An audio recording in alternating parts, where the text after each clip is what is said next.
Hello everyone. हम पढ़ रहे थे इंफॉर्मेशन टेक्नोलॉजी एक्ट, जो कि 2000 का एक्ट है। स्टार्ट करना था चैप्टर नंबर 2 से, जो है digital signature and electronic signature. Start होता है सेक्शन नंबर 3 से, जो है ऑथेंटिकेशन ऑफ इलेक्ट्रॉनिक रिकॉर्ड्स। तो ऑथेंटिकेशन ऑफ इलेक्ट्रॉनिक रिकॉर्ड मतलब ऑथेंटिकेट मतलब क्या होगा, किसी भी चीज़ को वेरीफाई कर लेना, या एक तरीके से किसी चीज़ को पता करना कि ये कंफर्म करना, या आप समझ सकते हैं कि जांचना। तो ये कैसे होगा? तो यहाँ पे किस तरीके से किया जाएगा? सबसे पहले फर्स्ट सबसेक्शन है इसमें, तो वो बताता है कोई भी सब्सक्राइबर है वो ऑथेंटिकेट कर सकता है। में लिखा हुआ है ना यहाँ पे, में ऑथेंटिकेट ऑथेंटिकेट कर सकता है किसी भी इलेक्ट्रॉनिक रिकॉर्ड को। किस तरीके से? वो अपना डिजिटल सिग्नेचर उसमें फिक्स करेगा। और जो ऑथेंटिकेशन होगा यहाँ पे इलेक्ट्रॉनिक रिकॉर्ड का, उसको किस तरीके से इफेक्ट किया जाता है, तो उसमें वो यूज करता है एसिमेट्रिक क्रिप्टो सिस्टम को। एसिमेट्रिक क्रिप्टो सिस्टम को यूज करता है, याद रखिएगा, ऑथेंटिकेट करने के लिए। और साथ ही साथ हार्श फंक्शन भी यूज करता है।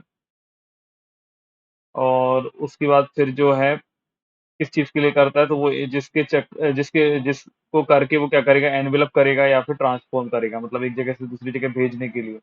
जो कि एक इनिशियल इलेक्ट्रॉनिक रिकॉर्ड था, उसको दूसरे इलेक्ट्रॉनिक रिकॉर्ड में कन्वर्ट करने के लिए। तो यहाँ पे ये इसका मीनिंग आ जाता है कि जो एक इनिशियल इलेक्ट्रॉनिक रिकॉर्ड था, उसको अदर इलेक्ट्रॉनिक रिकॉर्ड में वो या तो ट्रांसफॉर्म करेगा, एनवेलप करेगा। तो ये फंक्शन है। फिर उसके बाद है एक्सप्लेनेशन। तो एक्सप्लेनेशन में हार्स फंक्शन का मीनिंग बताया हुआ है। तो हार्स फंक्शन का मीनिंग यहाँ पे है कि कोई भी एल्गोरिदम है जो कि मैपिंग और ट्रांसलेशन करने में काम आती है, किसी एक सीक्वेंस को बिट्स को अनदर करने में। मतलब कोई एक एल्गोरिदम है जो मैपिंग या ट्रांसलेशन करने के काम आती है, एक सीक्वेंस को दूसरे सीक्वेंस के बिट्स वगैरह में ट्रांसफॉर्म करने के लिए। और जो इनपुट है इसकी, इसको अपन लोग कंप्यूटेशनली इनफीजिबल बना देते हैं। मतलब बाद में देखना चाहते हैं कि इससे जो इनपुट हम लोगों ने बनाई है कंप्यूटेशनली, उससे क्या होगा। तो सबसे पहले ये पॉइंट है कि डिप्राइव करते हैं, रिकंस्ट्रक्ट करते हैं उसको ओरिजिनल इलेक्ट्रॉनिक रिकॉर्ड को हार्श रिजल्ट बना के, जो कि प्रोड्यूस किया गया उस एल्गोरिदम से। तो बस वही है कि अगर किसी भी तरीके का डिप्राइव करते हैं, कुछ रिकंस्ट्रक्ट करते हैं किसी ओरिजिनल इलेक्ट्रॉनिक रिकॉर्ड को हार्श फंक्शन को प्रोड्यूस करके एल्गोरिदम से। और इसमें बी पॉइंट में है कि टू इलेक्ट्रॉनिक रिकॉर्ड से वो भी प्रोड्यूस किए जा सकते हैं सेम हार्श रिजल्ट से, या फिर यूजिंग एल्गोरिदम। तो यहाँ पे क्या है कि जो दो इलेक्ट्रॉनिक रिकॉर्ड्स हैं उनको भी प्रोड्यूस किया जा सकता है सेम हार्श रिजल्ट से, और उसी एल्गोरिदम को यूज करके। फिर उसके बाद है यहाँ पे कि कोई भी पर्सन है वो यहाँ पे यूज कर सकता है पब्लिक की को। उन्होंने पब्लिक की के बारे में हमेशा पढ़ा है। पब्लिक की किस पर्पज के लिए यूज होती है, कि पब्लिक की जो है सब्सक्राइबर क्या करता है, उससे वेरीफाई करता है इलेक्ट्रॉनिक रिकॉर्ड को। और प्राइवेट की और पब्लिक की जो होता है, उनका एक यूनिक कॉम्बिनेशन होता है, उसको हम फंक्शनिंग पेयर बनते हैं यहाँ पे, जो कि फंक्शनिंग के पेयर बना देता है मतलब। तो प्राइवेट की और पब्लिक की बन के एक यूनिक की पेयर होगा, जो कंस्टिट्यूट करेगा एक फंक्शनिंग की पेयर को। मतलब ये यूनिक होगा सब्सक्राइबर के लिए, यूनिक टू द सब्सक्राइबर। उसके बाद सेक्शन 3 ये है इलेक्ट्रॉनिक सिग्नेचर। तो इलेक्ट्रॉनिक सिग्नेचर का मतलब होता है not standing anything contained in section 3। इससे फर्क नहीं पड़ता कि सेक्शन 3 में क्या दिया हुआ है, but subject to the provisions of section 2। कोई भी सब्सक्राइबर है वो ऑथेंटिकेट कर सकता है किसी भी इलेक्ट्रॉनिक रिकॉर्ड को बाय सच इलेक्ट्रॉनिक सिग्नेचर और इलेक्ट्रॉनिक ऑथेंटिकेशन टेक्निक। तो यहाँ पे क्या लिखा हुआ है कि इससे फर्क नहीं पड़ता कि ऊपर सबसेक्शन 3 में क्या लिखा हुआ है, लेकिन सबसेक्शन 2 के प्रोविजंस को ये ध्यान में रखते हुए कोई भी सब्सक्राइबर है वो यहाँ पे ऑथेंटिकेट कर सकता है किसी भी इलेक्ट्रॉनिक रिकॉर्ड को इलेक्ट्रॉनिक सिग्नेचर से या इलेक्ट्रॉनिक ऑथेंटिकेशन से। अब ऑथेंटिकेशन टेक्निक कौन-कौन सी होती है, तो वो यहाँ पे जो कि कंसीडर रिलायबल की जाती हैं, या फिर जो कि स्पेसिफाई की गई सबसेक्शन सेकंड शेड्यूल में। तो सेकंड शेड्यूल में जो यहाँ पे डिस्क्राइब की गई है, वो सेकंड शेड्यूल तो यहाँ पे अभी तक खाली है, यहाँ पे कुछ दिया नहीं गया है। तो मतलब उस तरीके की टेक्निक को बस यूज़ करेगा। आपको बस इतना याद रखना है इलेक्ट्रॉनिक सिग्नेचर के लिए, कि वो ऑथेंटिकेट करेगा इलेक्ट्रॉनिक रिकॉर्ड को इलेक्ट्रॉनिक सिग्नेचर या इलेक्ट्रॉनिक ऑथेंटिफिकेट करके टेक्निक से, और इसमें कंसीडर जो भी उसको रिलायबल लगता है और जो स्पेसिफाई किया गया है सेकंड शेड्यूल में। अब इस सेक्शन के लिए जो इलेक्ट्रॉनिक सिग्नेचर है, इलेक्ट्रॉनिक ऑथेंटिकेशन टेक्निक है, उसको कौन-सी रिलायबल मानी जाएँगी, तो वो बताया हुआ है, कौन-कौन सी टेक्निक्स हैं। तो सबसे पहले किसी तरीके का सिग्नेचर है, क्रिएशन डाटा है और ऑथेंटिकेशन डाटा है, which the construct in which they are used, linked or signatory, or as the case may be, the authenticator and no other person। तो कोई भी तरीके का ऐसा सिग्नेचर क्रिएशन डेटा वगैरह है या ऑथेंटिकेशन डेटा है, जो कि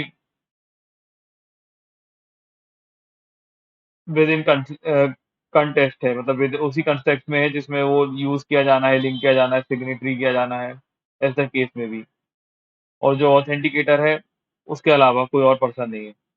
मतलब सिर्फ द ऑथेंटिकेटर है, नो अदर पर्सन। तो उसी तरीके से वो क्रिएट वगैरह किया हुआ है। मतलब सीधी-सी बात इस वाले में भी समझ सकते हैं कि सिग्नेचर क्रिएशन वगैरह जो ऑथेंटिकेशन डाटा वगैरह है, उसी कॉन्टेक्स्ट में किया गया है जिसमें यूज़ होना है, लिंक होना है, सिग्नेटरी होना है और किसी और पर्सन ने उसको ऑथेंटिकेट नहीं किया। फिर जो सिग्नेचर क्रिएशन डेटा और ऑथेंटिकेशन है, वो at the time of signing, जब भी साइन कर रहे हैं, under the control of signatory, तो सिग्नेटरी के कंट्रोल में था जब भी वो साइन हो रहा है, एज़ द केस में भी। और ऑथेंटिकेटर भी वही है, ऑथेंटिकेटर, और कोई अदर पर्सन इसमें नहीं आया हुआ है। तो याद रखिए किसी अदर पर्सन का इंटरफेरेंस दोनों जगह नहीं था। फिर कोई भी तरीके का अल्टरेशन किया गया है इलेक्ट्रॉनिक सिग्नेचर में, आफ्टर अफिक्सिंग सच सिग्नेचर डिटेक्टेबल। अगर एक बार सिग्नेचर हो गया, इलेक्ट्रॉनिक सिग्नेचर उसमें अफिक्स हो गया, उसके बाद अगर किसी भी तरीके का अल्टर किया गया है उन सिग्नेचर वगैरह में, तो वो डिटेक्टेबल हो। फिर अगर कोई भी तरीके का अल्टरेशन किया गया, जो इन्फॉर्मेशन उसमें दी गई है, उसके ऑथेंटिकेट होने के बाद इलेक्ट्रॉनिक सिग्नेचर से, उसको भी अगर कुछ हुआ है अल्टरेशन वगैरह, तो डिटेक्टिव बिल किया जाएगा, तो यहाँ पे आ जाता है। और बाकी भी अगर वो अदर फंक्शंस जो हैं, मतलब अदर कंडीशंस हैं, वो प्रिस्क्राइब जो है उसको फुलफिल करता है, मतलब it's fulfil such other condition as be prescribe, तो यहाँ पे आ जाता है। तो सबसेक्शन 3 है कि सेंट्रल गवर्नमेंट भी जो है यहाँ पे प्रिस्क्राइब कर सकती है प्रोसीजर कि किस तरीके से होगा इलेक्ट्रॉनिक सिग्नेचर उस पर्सन का, bye whom it purported to have been affixed or authenticated। तो यहाँ पे सेंट्रल गवर्नमेंट भी प्रिस्क्राइब कर सकती है प्रोसीजर कि इलेक्ट्रॉनिक सिग्नेचर जो है उस पर्सन का जिसके द्वारा वो करा जाना था अफिक्स, वो किस तरीके से अफिक्स होगा और ऑथेंटिकेट होगा। फिर सेंट्रल गवर्नमेंट जो है वो नोटिफिकेशन के थ्रू ऐड कर सकती है या ओमिट कर सकती है किसी इलेक्ट्रॉनिक सिग्नेचर को और इलेक्ट्रॉनिक ऑथेंटिकेशन टेक्निक को, and the procedure for affixing such signature from the second schedule. तो जो सेकंड शेड्यूल है उसमें इसके बारे में दिया रहता है। अभी तो ये सेकंड शेड्यूल बिल्कुल एम्प्टी है, पर इसमें क्या होता है कि सेंट्रल गवर्नमेंट नोटिफिकेशन इश्यू करके ऑफिशियल गैजेट में ऐड भी कर सकती है कुछ नई चीज़ों को और कुछ भी ओमिट कर सकती है, किसी भी इलेक्ट्रॉनिक सिग्नेचर या इलेक्ट्रॉनिक ऑथेंटिकेशन टेक्निक को, और जो भी उसको अफिक्स करने के लिए ज़रूरी है सेकंड शेड्यूल में, for affix such signature from the second schedule. फिर प्रोवाइड दैट में ये लिखा हुआ है कि कोई भी इलेक्ट्रॉनिक सिग्नेचर या ऑथेंटिकेशन टेक्निक है, जो कि स्पेसिफाई की गई है सेकंड शेड्यूल में, वो स्पेसिफाई तब तक नहीं की जाएगी जब तक सिग्नेचर और टेक्निक रिलायबल ना हो। मतलब जो भी है, जो भी यहाँ पे नो देखे लिखे है यहाँ पे, provided that no electronic signature, ना ही कोई इलेक्ट्रॉनिक सिग्नेचर, ना ही ऑथेंटिकेशन टेक्निक जो है यहाँ पे, जो कि स्पेसिफाई की गई सेकंड शेड्यूल में, वो यहाँ पे की जाएगी जब तक उस सिग्नेचर और टेक्निक को रिलायबल ना बनाया हो, मतलब रिलायबल ना माना गया हो। और जो भी यहाँ पे नोटिफिकेशन इशू की आती है सबसेक्शन 4 में, मतलब यहाँ पे सेंट्रल गवर्नमेंट को जो पावर था कि वो यहाँ पे किसी को भी ऐड और ओमिट कर रही थी, उसको क्या करना पड़ेगा, ईच हाउस ऑफ पार्लियामेंट के पास रखना पड़ेगा। तो ये टेक्निकल थे, ये दोनों सेक्शन 3 और 3 है, मतलब चैप्टर 2 ही बहुत टेक्निकल था। अभी मैंने आपको समझाने की कोशिश की है, पर मुझे लगता है कि आपको अभी तक समझ में नहीं आया होगा। फिर भी अब ये हार्ड था, क्या कर सकते हैं। अब स्टार्ट होता है हमारा थोड़ा ईज़ी सब टॉपिक, जो कि है चैप्टर 3, जो कि है इलेक्ट्रॉनिक गवर्नेंस। तो ई गवर्नेंस तो पहले के ज़माने में हम जैसे देखते थे कि जो भी ये सब चीज़ें होती थी, गवर्नमेंट को क्या रहता था कि सब पेपर वर्क पे डिपेंडेंट थे गवर्नमेंट के वर्क। अब क्या रहता है कि जो गवर्नमेंट के वर्क हैं वो भी हमने बहुत सारी चीजें देखी हैं, जैसे गवर्नमेंट की भी खुद की साइट्स होती हैं, गवर्नमेंट भी खुद के अपने सर्कुलर तो जो ई गैजेट इशू करती है तो ऑनलाइन ही करती है मतलब। तो काफी चीजें ऑनलाइन है। अब ऑनलाइन है तो ये ऑनलाइन होंगी तो ऐसा जरूरी तो नहीं है कि उनको फिर अगर प्रिंटेड फॉर्म में भी बाद में करना पड़ेगा। तो ये उसका बताता है कि यहाँ पे जो चीजें अगर वो इलेक्ट्रॉनिक करना चाहे तो वो इलेक्ट्रॉनिक कर सकती हैं और उसको सेम वे में ही माना जाएगा कि जैसे वो नॉन इलेक्ट्रॉनिक फॉर्म में है, ऐसा माना जाता है। तो ये इसके बारे में चैप्टर स्टार्ट करते हैं सेक्शन नंबर 4 से। सेक्शन नंबर 4 है legal recognition of electronic records. तो जहाँ पे भी कोई लॉ बताता है कि किसी भी तरीके की इन्फॉर्मेशन या कोई अदर मैटर है जिसको राइटिंग में होना चाहिए या फिर टाइप रिटन होना चाहिए या प्रिंटेड होना चाहिए, तो उसके बाद क्या है कि not standing anything contained in such law, तो इससे फर्क नहीं पड़ता कि किसी लॉ में क्या लिखा हुआ है, उस रिक्वायरमेंट को यहाँ पे डीम्ड माना जाएगा। मतलब यहाँ पे माना जाएगा कि हाँ वो सेटिस्फाई है, डीम टू हैव सेटिस्फाइड है इफ सच इन्फॉर्मेशन और मैटर इज, जो इन्फॉर्मेशन और मैटर है अगर वो क्या हुआ है, अगर उसको अवेलेबल कर दिया है, मतलब रेंडर्ड और मेड अवेलेबल, मतलब या तो उनको रेंडर कर दिया या फिर मेड अवेलेबल कर दिया इलेक्ट्रॉनिक फॉर्म में, या फिर वो एक्सेसिबल है so as to be usable, और वो एक एक्सेसिबल है यूज करने के लिए सब्सिक्वेंट रेफरेंसेस में भी, तो यहाँ पे ये मान दिया जाएगा, इसको याद रखिएगा। तो इलेक्ट्रॉनिक रिकॉर्ड्स वगैरह को यहाँ पे लीगल रिकॉग्निशन दे दिए। फिर सेक्शन नंबर 5 है legal recognition of electronic signature. तो अब लीगल रिकॉग्निशन के बारे में बात करें, लेकिन हम इलेक्ट्रॉनिक सिग्नेचर की बात करें, ऊपर इलेक्ट्रॉनिक रिकॉर्ड्स की बात कर ली। रिकॉर्ड्स वगैरह आपको पता होगा कि यहाँ पे रिकॉर्ड्स, जब हमने सेक्शन 4 की बात की तो रिकॉर्ड्स वगैरह होता है कुछ भी तरीके की इन्फॉर्मेशन या कुछ भी जो सोर्स वगैरह हमने डेफिनेशन में जो पढ़ा उसको रिकॉर्ड्स बोलते हैं, किसी तरीके का डेटा। पर इलेक्ट्रॉनिक सिग्नेचर तो कुछ अलग चीज है। तो इलेक्ट्रॉनिक सिग्नेचर का कैसे लीगल रिकॉग्निशन होगा? तो जहाँ पे भी कोई लॉ प्रोवाइड करता है कि किसी इन्फॉर्मेशन और अदर मैटर को ऑथेंटिकेट होना चाहिए किसी की सिग्नेचर अफेक्स होने के बाद, मतलब by affixing the signature or any document shall be signed or bear the signature of any person. तो जब भी कोई लॉ बोलता है ऐसा कि कोई भी इंफॉर्मेशन या अदर मैटर जो है उसको ऑथेंटिकेट होना चाहिए, फिक्स होना चाहिए किसी पर्सन के सिग्नेचर, या कोई डॉक्यूमेंट किसी के द्वारा साइन होना चाहिए, या उसमें सिग्नेचर होना चाहिए किसी अदर पर्सन के, तो उससे फर्क नहीं पड़ता फिर not standing anything contained in any other law, मतलब फिर अदर लॉ में क्या लिखा हुआ है इससे फर्क नहीं पड़ता। उसको भी हम यहाँ पे ये मान लेते हैं कि सच रिक्वायरमेंट भी यहाँ पे जो है वो डीम्ड सेटिस्फाइड हो गई है। अगर उस अगर उस इन्फॉर्मेशन और मैटर को ऑथेंटिकेट किया है bye means of electronic signature, मतलब हमने उसको इलेक्ट्रॉनिक सिग्नेचर से फिक्स कर दिया है जैसा कि प्रिस्क्राइब किया है सेंट्रल गवर्नमेंट ने, तो यहाँ पे डीम्ड मान लिया जाएगा। तो अगर सेंट्रल गवर्नमेंट ने जिस तरीके से बताया हुआ है इसको किस तरीके से ऑथेंटिकेट किया जाएगा इलेक्ट्रॉनिक सिग्नेचर अफिक्स करके, और वो हमने कर दिया, तो यहाँ पे डीम्ड मान लिया जाएगा कि वो सेटिस्फाइड है। फिर एक्सप्लेनेशन में लिखा हुआ है कि साइन का क्या मतलब होता है। तो साइन का मतलब होता है किसी भी तरीके की ग्रामेटिकल वेरिएशन या कॉग्निट एक्सप्रेशन, जिसमें क्या होता है कि कोई भी अपने अफिक्स करता है हैंड रिटन सिग्नेचर या फिर कोई अदर एनी मार्क लगाता है किसी डॉक्यूमेंट में, तो उसको सिग्नेचर को हम यहाँ पे कंस्ट्रूड अकॉर्डिंगली मान लेते हैं, मतलब ये बताना चाहते हैं वो। फिर सेक्शन नंबर 6 है कि use of electronic records and electronic signatures in government and it's agency. तो सेक्शन 6 बात कर रहा है कि इलेक्ट्रॉनिक रिकॉर्ड्स और इलेक्ट्रॉनिक सिग्नेचर का जो यूज होता है गवर्नमेंट और उसकी एजेंसी किस तरीके से की करेंगी। तो सबसे पहले जहाँ पे भी अगर लॉ प्रोवाइड करता है सबसे पहले कि अगर इसको फाइलिंग करना है किसी फॉर्म में, किसी फॉर्म, किसी एप्लीकेशन को, किसी अदर डॉक्यूमेंट को with any office authority body, किसी भी ऑफिस में, किसी अथॉरिटी में, किसी बॉडी में या किसी एजेंसी में जो कि ओन्ड और कंट्रोल की जा रही है अप्रोप्रिएट गवर्नमेंट के द्वारा पर्टिकुलर मैनर में, या फिर इशू करना है जाना है उसको और ग्रांट किया जाना है किसी को लाइसेंस, परमिट, सैंक्शन, मतलब यहाँ पे ऊपर था कि कोई फॉर्म, एप्लीकेशन वगैरह या अदर डॉक्यूमेंट था, नीचे यहाँ पे ग्रांट है, परमिट है, लाइसेंस है, सैंक्शन है और अप्रूवल है, जिस भी नेम से उसको बोला जाता है पर्टिकुलर मैनर में। और अगर किसी भी तरीके का रिसीट या पेमेंट करना है मनी का पर्टिकुलर मैनर में, तो इससे फ़र्क नहीं पड़ता है, वही बात है कि किसी अदर लॉ में क्या लिखा हुआ है, टाइमिंग फोर्स में जो है, तो सच रिक्वायरमेंट को भी हम यहाँ पे क्या मान लेंगे, deem to have been satisfied.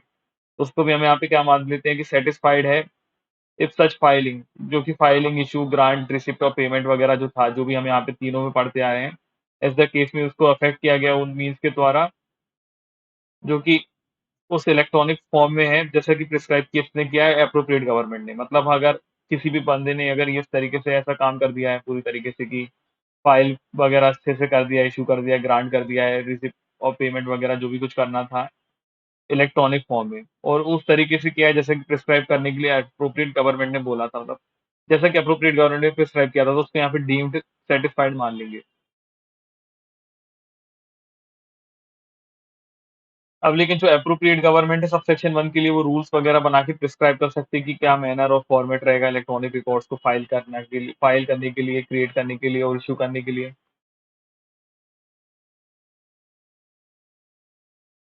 उसके बाद क्या मैनर या मेथड रहेगा पेमेंट करने के लिए किसी फीस और चार्जेस और फाइलिंग वगैरह के लिए, मतलब क्या मैनर और मेथड रहेगा पेमेंट ऑफ एनी फीस और चार्ज फॉर फाइलिंग करने के लिए, क्रिएशन करने के लिए और इश्यू करने के लिए किसी इलेक्ट्रॉनिक रिकॉर्ड को अंडर क्लॉज ए में।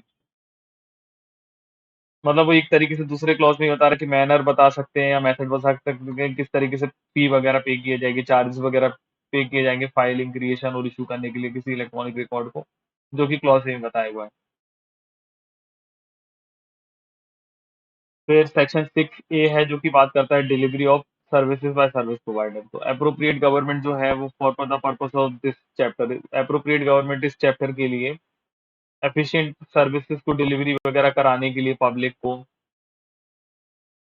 इलेक्ट्रॉनिक मीन्स के द्वारा ऑथराइज कर सकती है। मतलब यहाँ पे अप्रोप्रिएट गवर्नमेंट जो है वो इस चैप्टर के लिए एफिशिएंट, अगर उनको लगता है कि हाँ ये अच्छा है डिलीवरी ऑफ सर्विस करना पब्लिक को थ्रू इलेक्ट्रॉनिक मीन्स, तो वो यहाँ पे ऑथराइज कर देंगी, ऑर्डर देगी किसी भी सर्विस प्रोवाइडर को कि वो सेटअप करे, मेंटेन करे और अपग्रेड करे कंप्यूटराइज्ड फैसिलिटीज को, एंड परफॉर्म करे कुछ अदर पर्सन जो कि sorry other other services, perform करे कुछ अदर सर्विसेज जो कि स्पेसिफाई किया गया है notification in the official gazette में।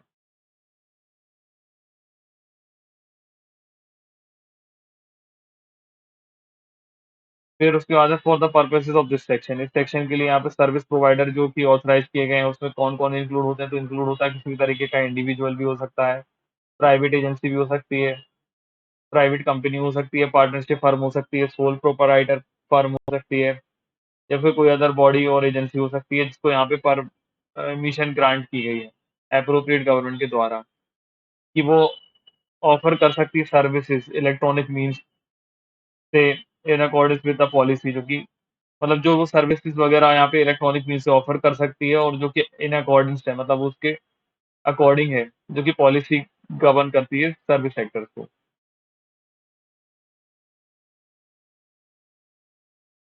अब यहाँ पे अप्रोप्रिएट गवर्नमेंट है वो यहाँ पे ऑल्सो ऑथराइज कर सकती है किसी भी सर्विस प्रोवाइडर को जो कि ऑथराइज है सबसेक्शन 1 में।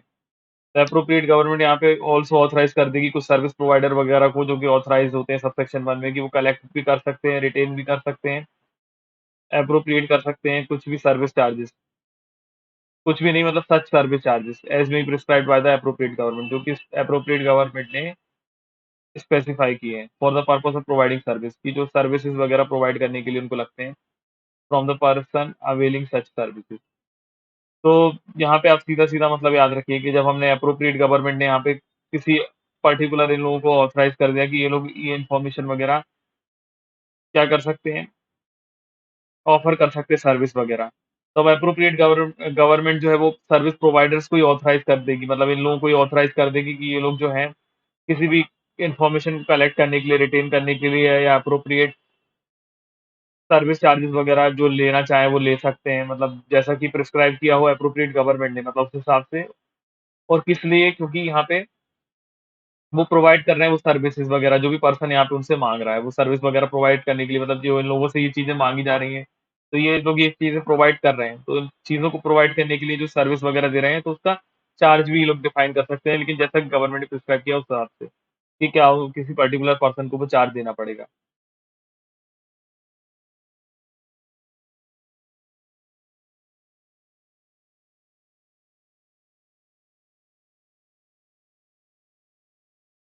फिर सबसेक्शन 3 है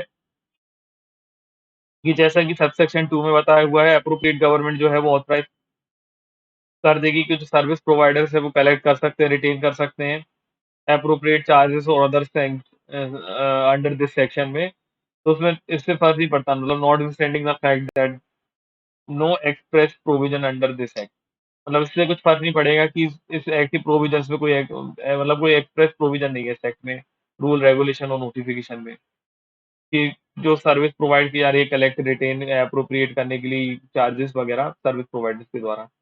तो सब सेक्शन 3 सिर्फ इतनी सी बात कर रहा है कि अगर कोई भी पर्सन यहाँ पे चार्ज वगैरह ले रहा है, तो वो चार्ज वगैरह यहाँ पे सही माना जाएगा। इससे फ़र्क नहीं पड़ता कि यहाँ पे कोई भी एक्सप्रेस प्रोविज़न नहीं दिया है इस एक्ट में, कोई भी रूल में, रेगुलेशन में या नोटिफ़िकेशन में, सर्विस चार्ज वगैरह के बारे में जो कि कलेक्ट कर सकती है या रिटेन कर सकती है एप्रोप्रिएट की सर्विस चार्जेस वगैरह से रिलेटेड। लेकिन जो एप्रोप्रिएट गवर्नमेंट है, वो यहाँ पे नोटिफ़िकेशन इश्यू करके ऑफ़िशियल गैज़ेट में स्पेसिफ़ाई ज़रूर कर सकती है कि क्या स्केल ऑफ चार्जेस रहेगा। मतलब एक स्केल बता दिया कि जैसे ये ऐसी इन्फॉर्मेशन होती है, तो उसमें 200 से लेके 300 रुपीज़ के बीच में चार्ज होना चाहिए। ये थोड़ी बड़ी इन्फॉर्मेशन है, इसकी में 500 के अराउंड चार्जेस होना चाहिए, मतलब 500 के आस-पास ही रहेगा, 550 हो सकता है, 450 हो सकता है, मतलब या फिर कोई बहुत ही बड़ी इन्फॉर्मेशन है तो 1000 रुपीज़, तो इस तरीके से एप्रोप्रिएट गवर्नमेंट जो है एक स्केल बता देगी ऑफ सर्विस चार्जेस, जो कि चार्ज किए जाते हैं, कलेक्ट किए जाते हैं सर्विस प्रोवाइडर्स के द्वारा इस सेक्शन में। तो जो एप्रोप्रिएट गवर्नमेंट है वो different scales of service charges बता देगी डिफरेंट टाइप्स ऑफ सर्विसेज के लिए। हर एक सर्विस का अलग-अलग चार्ज होता है। जैसे कोई किस तरीके की सर्विस को माँग रहा है, किस तरीके की वो चीज़ है, उस पे भी डिपेंड करता है ना, तो उस तरीके के लिए वो डिफरेंट डिफरेंट चीज़ें होंगी। फिर उसके बाद है यहाँ पे सेक्शन 7 जो है कि रिटेंशन ऑफ इलेक्ट्रॉनिक रिकॉर्ड। तो यहाँ पे लिखा हुआ है सब सेक्शन 1 में कि जब भी अगर कोई लॉ ऐसा प्रोवाइड करता है कि कोई डॉक्यूमेंट या कोई रिकॉर्ड इन्फॉर्मेशन जो है उसको रिटेन किया जाना था किसी स्पेसिफिक पीरियड में, स्पेसिफिक पीरियड के लिए, तो उस रिक्वायरमेंट को deem to have been satisfied मान लेंगे हम। एक जो रिकॉर्ड है, डॉक्यूमेंट है, इन्फॉर्मेशन है, वो रिटेन की गई है इलेक्ट्रॉनिक फॉर्म में। और जो वो इलेक्ट्रॉनिक फॉर्म था उसमें क्या-क्या है, इलेक्ट्रॉनिक फॉर्म में जो इन्फॉर्मेशन थी, मतलब सबसे पहले वो ये बता रहा है, सबसे पहले सबसेक्शन ए 1 में ये बात कर रहा है वो, कि अगर कोई भी डॉक्यूमेंट वगैरह जो रिकॉर्ड्स वगैरह था उसको स्पेसिफिक पीरियड के लिए मेंटेन किया जाना था, तो उस वाली रिक्वायरमेंट को हम डीम सैटिस्फाइड मान लेंगे यहाँ पे। अगर वो चीज़ जो है उसने रिटेन की गई इलेक्ट्रॉनिक फॉर्म में और उसके साथ-साथ क्या है कि जो इन्फॉर्मेशन उसमें थी, वो एक्सेसिबल थी और यूजेबल थी सब्सिक्वेंट रिफरेंसेस में भी। और जो इलेक्ट्रॉनिक रिकॉर्ड्स वगैरह यहाँ पे रिटेन किए गए थे, वो उस फॉर्मेट में थे कि जिस तरीके से वो ओरिजिनली जनरेट किए गए हैं, सेंड किए गए हैं या रिसीव किए गए हैं, और उन फॉर्मेट्स को डेमोंस्ट्रेटेड किया जाता है सकता है रिप्रेजेंट एक्यूरेटली, और वो एक्यूरेटली रिप्रेजेंट करते हैं जो कि इन्फॉर्मेशन यहाँ पे ओरिजिनली सेंड की गई थी, स्टोर की गई थी या जनरेट की गई थी, मतलब रिसीव की गई थी। और जो भी यहाँ पे डिटेल्स हैं, वो फैसिलिटेट कर रहे हैं यहाँ पे आइडेंटिफिकेशन करने में कि किस कहाँ से उनका ओरिजिन है, मतलब क्या डेस्टिनेशन थी, डेट ऑफ टाइम वगैरह सब डिस्पैच वगैरह का इन्फॉर्मेशन, मतलब जो सब पूरी तरीके से सारी डिटेल्स देता है और फैसिलिटेट करता है आइडेंटिफिकेशन में कि क्या उनका origin, destination, date, time of dispatch, receipt वगैरह था, इलेक्ट्रॉनिक रिकॉर्ड का जो कि अवेलेबल है इलेक्ट्रॉनिक रिकॉर्ड में।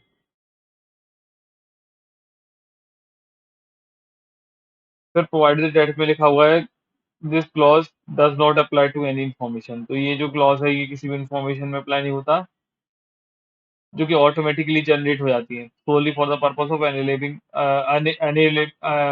Enabling an electronic record to be dispatched or receive. तो ये जो चीजें हम ऊपर पढ़ते आ रहे हैं वो उसके बाद वहां पे अप्लाई नहीं होंगी जहाँ पे ऑटोमेटिकली जनरेटेड सोल होते हैं किसी भी चीज से रिलेटेड फॉर द पर्पस, किस चीज के लिए, एनेबल करने के लिए इलेक्ट्रॉनिक रिकॉर्ड्स को और डिस्पैच या रिसीव करने के लिए, मतलब अगर ऑटोमेटिकली जनरेटेड है सोली इलेक्ट्रॉनिक रिकॉर्ड की डिस्पैच वगैरह के लिए तो नहीं होगा यहाँ पे।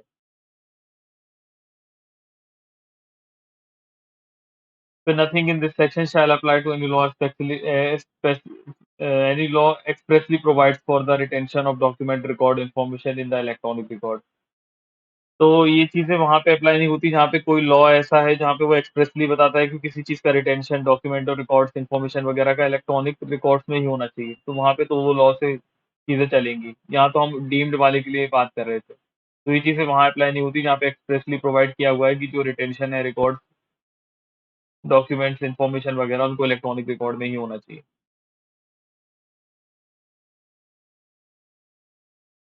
फिर सेक्शन 7 ए है कि जो ऑडिट है, record audits of document maintain वगैरह जो इलेक्ट्रॉनिक फॉर्म में है वो क्या होगा? तो जब भी कोई वेयर इन एनी लॉ, किसी भी लॉ में टाइमिंग इन फोर्स में जो है कोई प्रोविजन है किसी ऑडिट ऑफ डॉक्यूमेंट से रिलेटेड, रिकॉर्ड्स ऑफ इन्फॉर्मेशन से रिलेटेड यहाँ प्रोविजन है। मतलब कोई प्रोविजन है जहाँ पे ऑडिट होना चाहिए किसी डॉक्यूमेंट, रिकॉर्ड और इन्फॉर्मेशन का, तो जो प्रोविजन है शैल ऑल्सो भी एप्लीकेबल हो जाएगा यहाँ पे audit of document, record, information वगैरह जो भी प्रोसेस है वो मेंटेन है इलेक्ट्रॉनिक फॉर्म में। तो इलेक्ट्रॉनिक फॉर्म में भी जो डॉक्यूमेंट वगैरह है उनकी भी ऑडिटिंग वगैरह होगी। अगर अगर मतलब कहीं भी किसी लॉ में ऐसा प्रोविजन है कि जो लॉज वगैरह है, मतलब सॉरी, जो डॉक्यूमेंट्स वगैरह है उनका ऑडिटिंग होगा, तो जो डॉक्यूमेंट इलेक्ट्रॉनिक फॉर्म में है उनका भी ऑडिट वगैरह होगा। बस सिंपल सी ये बात वो बताना चाहता है, मतलब ये सेक्शन बताना चाहता है। फिर सेक्शन 8 है publication of rule regulation in electronic form. तो ये सेक्शन को आप समझ लीजिए कि जो भी कोई भी लॉ है वगैरह गवर्नमेंट इशू करती है, कोई भी लॉ वगैरह बनाती है, कोई भी पब्लिकेशन वगैरह है, तो उसको भी अगर वो यहाँ पे ई फॉर्म में कर देगी, मतलब ई गैज़ेट में कर देगी, इलेक्ट्रॉनिक गैज़ेट में, तो उसको भी हम यहाँ पे लॉ ही मान देंगे। मतलब पहले के ज़माने में क्या होता था कि पब्लिश किया जाता था, बहुत पहले जब इंटरनेट नहीं था, तो लॉज़ वगैरह जब भी बनते थे, तो ये पब्लिश किए जाते थे। पब्लिश क्यों? क्योंकि excuse of law, sorry, mistake of law is not excuse, ऐसा बोलते हैं।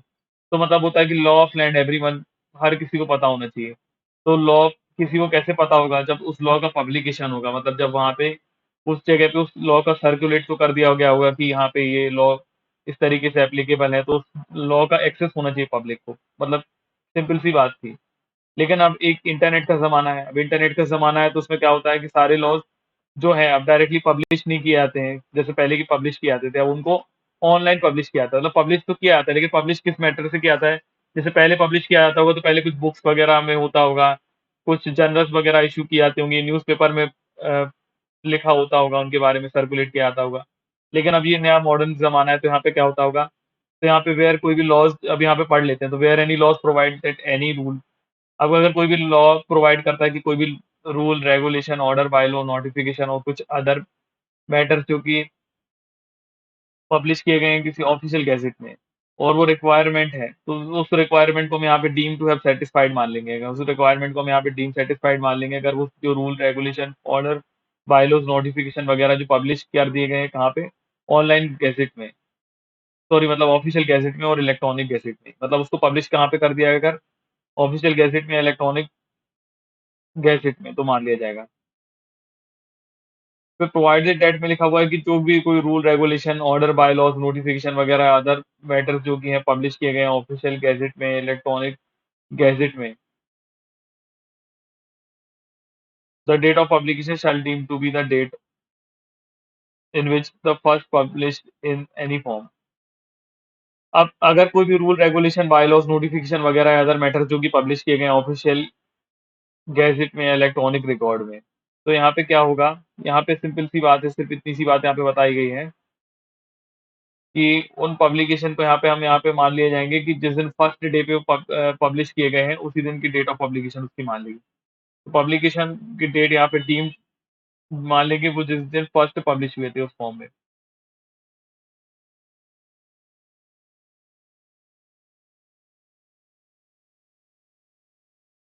अब सेक्शन 9, 10, एक मिनट। हाँ, तो अब सेक्शन 9 बात करता है कि सेक्शन 6, 7, 8 वो किसी भी तरीके का राइट नहीं कन्फर्म करते किसी भी पर्सन को कि वो इंसिस्ट कर पाए कि ये डॉक्यूमेंट को है इलेक्ट्रॉनिक फॉर्म में एक्सेप्ट किया जाए। तो हमने जो सेक्शन पढ़ लिया है सेक्शन 6, 7 और 8, उसमें क्या है कि उसमें कुछ भी लिखा हुआ, मतलब यहाँ पे लिखा हुआ notwithstanding, sorry, nothing contained in section 6, 7, 8, कुछ भी लिखा हुआ है सेक्शन 6, 7 और 8 में, तो भी क्या होता है कि यहाँ पे ये किसी का राइट नहीं हो जाएगा, किसी पर्सन को ये हक नहीं मिल जाता है कि वो इंसिस्ट करे किसी भी मिनिस्ट्री और डिपार्टमेंट को, सेंट्रल गवर्नमेंट के या स्टेट गवर्नमेंट के और किसी अथॉरिटी और बॉडी ऑफ जो कि एस्टेब्लिश की गई है किसी अदर लॉ में, जो कि कंट्रोल्ड है या फंडेड है सेंट्रल गवर्नमेंट के द्वारा या स्टेट गवर्नमेंट के द्वारा, कि वो उसको एक्सेप्ट करें, इश्यू करें, क्रिएट करें, रिटेन करें, प्रिज़र्व करें किसी भी डॉक्यूमेंट को इलेक्ट्रॉनिक रिकॉर्ड में, और अफेक्ट एनी मॉनिटरी ट्रांज़ैक्शन या फिर वो किसी तरीके का मॉनेटरी ट्रांज़ैक्शन इलेक्ट्रॉनिक फॉर्म में करें। मतलब यहाँ पे आप इंसिस्ट नहीं कर सकते, मतलब गवर्नमेंट को एक तरीके से रिक्वेस्ट नहीं कर सकते या गवर्नमेंट को आप एक तरीके से मजबूर नहीं कर सकते। यहाँ पे मजबूर वर्ड सही रहेगा मेरे हिसाब से, कि आप मजबूर नहीं कर सकते किसी भी डिपार्टमेंट को कि ये सारे सेक्शंस हैं तो आपको ये सब चीज़ें इलेक्ट्रॉनिक फॉर्म में एक्सेप्ट करना चाहिए या स्टोर करना चाहिए, क्रिएट करना चाहिए, इश्यू करना चाहिए, इलेक्ट्रॉनिक फॉर्म में ट्रांज़ैक्शन करना चाहिए मॉनेटरी, ऐसा नहीं कर सकते आप। क्योंकि गवर्नमेंट का डिस्क्रिशन है यहाँ पे, आपकी ज़बरदस्ती नहीं है, मतलब आपकी मनमर्ज़ी नहीं है। एक तरीके से ये बोल सकते हैं हम। फिर उसके बाद है power to make rules by central government in respect of electronic signature. तो सेक्शन 10 यहाँ पे बात करता है, सेक्शन 10 पढ़ रहे हैं हम। सेक्शन 10 ये बात करता है कि यहाँ पे पावर है सेंट्रल गवर्नमेंट के पास, कि वो रूल्स वगैरह बना सकते हैं इलेक्ट्रॉनिक सिग्नेचर से। तो सेंट्रल गवर्नमेंट जो है वो इस रूल के हिसाब से प्रिस्क्राइब कर सकती है कि किस तरीके से क्या टाइप है इलेक्ट्रॉनिक सिग्नेचर का, किस मैनर और फॉर्मेट में इलेक्ट्रॉनिक सिग्नेचर को अफेक्ट किया जाएगा। फिर क्या मैनर और प्रोसीजर रहेगा कि जो फैसिलिटी करेगा आइडेंटिफिकेशन ऑफ पर्सन जिन्होंने एफिक्स किया है इलेक्ट्रॉनिक सिग्नेचर को। सबसे पहले मतलब यहाँ पे टाइप बता रहा है, दूसरे में मैनर बता रहा है कि किस तरीके से इलेक्ट्रॉनिक सिग्नेचर को यहाँ पे किया जाएगा अफिक्स, और फिर तीसरे में बता रहा है कि किस मैनर और प्रोसीजर को यहाँ पे आइडेंटिफिकेशन के लिए यूज किया जाएगा, वो जो फिक्स किए गए हैं सिग्नेचर वगैरह इलेक्ट्रॉनिक सिग्नेचर। और जो कंट्रोल प्रोसेस है, प्रोसीजर है, जिससे एक्यूरेट इंटेग्रिटी वगैरह बनाई रखी जाए, सिक्योरिटी, कॉन्फिडेंशियलिटी इलेक्ट्रॉनिक रिकॉर्ड्स वगैरह की, और पेमेंट वगैरह है, उनसे रिलेटेड। और कोई अगर अलग अदर मैटर है, एनी अदर मैटर जो कि उनको लगता है नेसेसरी है, जिसको लीगल इफेक्ट दे पाए इलेक्ट्रॉनिक सिग्नेचर को, तो वो यहाँ पे आ जाते हैं। अब लास्ट है लेकिन बहुत इंपॉर्टेंट सेक्शन है, याद रखिएगा 10A वेरी इंपॉर्टेंट सेक्शन है यहाँ पे, आप हमेशा याद रखिए कि validity of contract form through electronic means. तो जनरली हम देखते हैं इंडियन कॉन्ट्रैक्ट एक्ट में कि अगर कॉन्ट्रैक्ट कोई रिटन कॉन्ट्रैक्ट करते हैं, वैसे कॉन्ट्रैक्ट तो ओरली भी किया जा सकते हैं, लेकिन कुछ लोग अगर जो इस तरीके से रहते हैं कि बाद में अगर हमें किसी भी तरीके का डिस्प्यूट होगा तो हम इस कॉन्ट्रैक्ट को पहले से लिख लेते हैं या पहले से हम इसको रजिस्टर्ड करा लेते हैं, तो क्योंकि अगर कोई भी जो एविडेंस इंडियन एविडेंस एक्ट बोलता है कि 91 92 अगर क्या रहता है कि, और सेक्शन 60 भी आई थिंक है कि बेस्ट एविडेंस दिया जाता है, तो डॉक्यूमेंट्री एविडेंस को हमेशा हम क्या बोलते हैं कि डॉक्यूमेंट्री एविडेंस एक स्ट्रॉन्ग एविडेंस है। तो क्या होता है कि पहले तो सारे कॉन्ट्रैक्ट जो होते थे वो ऑफलाइन होते थे, लेकिन अब कभी-कभी लोग हम देखते हैं कि बहुत सारे एग्रीमेंट वगैरह जो होते हैं वो ऑनलाइन हो जाते हैं। जैसे सपोज़ कीजिए कि कोई किसी से एग्रीमेंट कर लेता है, जैसे बहुत सारी चीज़ों का हमने देखा होगा, जैसे हम ऑनलाइन सेल परचेज़ करते हैं, या जैसे कोई टीचर हैं, वो किसी की सर्विस में यहाँ पे एंगेज हो गए, ऐसे कुछ अनअकैडमी के टीचर्स आप देख लीजिए या कुछ है, तो वो वहाँ पे क्या है कि वो फिज़िकली वहाँ पे जाके साइन वगैरह नहीं करते हैं। उन्होंने ऑनलाइन उस चीज़ को एक्सेप्टेंस दी है और वो एक कॉन्ट्रैक्ट की तरह ट्रीट होता है। तो बस वही है कि जो वैलिडिटी है कॉन्ट्रैक्ट जो कि फॉर्म हुए हैं किससे, इलेक्ट्रॉनिक मीन्स से। तो वेयर जो भी कॉन्ट्रैक्ट फॉर्मेशन हुआ है, the communication of proposal, acceptance of proposal वगैरह जो भी है, या revocation of proposal and acceptances जो हैं, मतलब किसी भी तरीके का यहाँ पे कॉन्ट्रैक्ट फॉर्मेशन हुआ है जिसमें कम्युनिकेशन ऑफ प्रपोज़ल्स है, एक्सेप्टेंस ऑफ प्रपोज़ल्स है, या रिवोकेशन है प्रपोज़ल्स और एक्सेप्टेंस का, जो कि एक्सप्रेस्ड इन इलेक्ट्रॉनिक फॉर्म, जो कि इलेक्ट्रॉनिक फॉर्म में है, और bye means of electronic record या इलेक्ट्रॉनिक रिकॉर्ड्स में है। तो उन कॉन्ट्रैक्ट को हम यहाँ पे अनएनफोर्सिबल नहीं मानेंगे, मतलब सच contract shall not be deemed, यहाँ पे शैल नॉट है, नॉट यहाँ पे याद रखिएगा, शैल नॉट बी डीम्ड है, मतलब यहाँ पे किसी भी तरीके से, एक मिनट, हाँ, यहाँ पे मैं डबल अंडरलाइन करने की कोशिश करता हूँ, एक मिनट।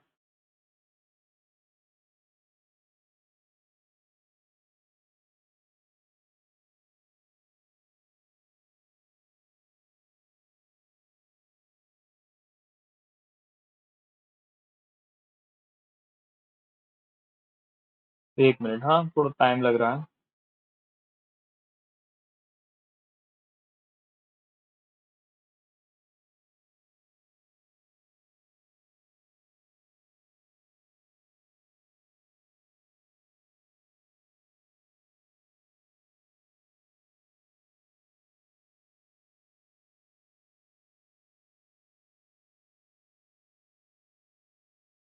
तो उनको हम क्या है कि जो भी इलेक्ट्रॉनिक फॉर्म में कर लिए हैं या इलेक्ट्रॉनिक रिकॉर्ड्स में है, तो उनको हम shall such contract shall not deem to be unenforceable, तो वो ये सिर्फ ये इस वजह से अनएनफोर्सिबल नहीं हो जाएंगे केवल इस वजह से, सोली लिखा हुआ है यहाँ पे, केवल इस वजह से कि वो इलेक्ट्रॉनिक फॉर्म में है या इलेक्ट्रॉनिक मीन्स में है। इलेक्ट्रॉनिक फॉर्म या इलेक्ट्रॉनिक मीन्स को यहाँ पे यूज़ किया गया था इस पर्पज़ को करने के लिए। ऐसा नहीं होगा यहाँ पे, तो उसको याद रखिएगा। और इसके साथ-साथ 72 ए सेक्शन को पढ़िएगा जहाँ पे इसके बारे में पेनल्टी वगैरह दी हुई है। तो मैं आपको शॉर्ट में यहाँ पे दिखा देता हूँ, वैसे तो हम उसपे जब उस पे आएँगे तब हम पढ़ेंगे ही। 72 इसकी पनिशमेंट देता है, 72 ए याद रखिएगा, मतलब 72 नहीं 72 ए। तो 72 ए में लिखा हुआ है यहाँ पे कि अगर कोई भी यहाँ पे डिस्क्लोज़र वगैरह कर देता है इस चीज़ का,